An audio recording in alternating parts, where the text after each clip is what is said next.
من مأثور القول: وصية أمير المؤمنين علي بن أبي طالب لابنه الحسن عليهما السلام: يا بني، اجعل نفسك ميزانا فيما بينك وبين غيرك، فأحب لغيرك ما تحب لنفسك، واكره له ما تكره لها، ولا تظلم كما لا تحب أن تظلم، وأحسن كما تحب أن يحسن إليك، وارض من الناس ما ترضاه لهم من نفسك، ولا تقل ما لا تعلم، ولا كل ما تعلم، ولا تقل ما لا تحب أن يقال لك، ولا تأكل من طعام ليس لك فيه حق، فبئس الطعام الحرام،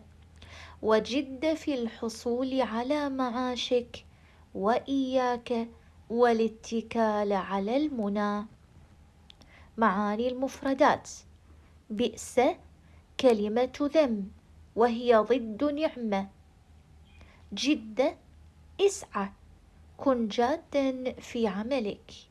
إياك كلمة تحذير، اجتنب. المنى جمع منية، ما يتمنى تحقيقه.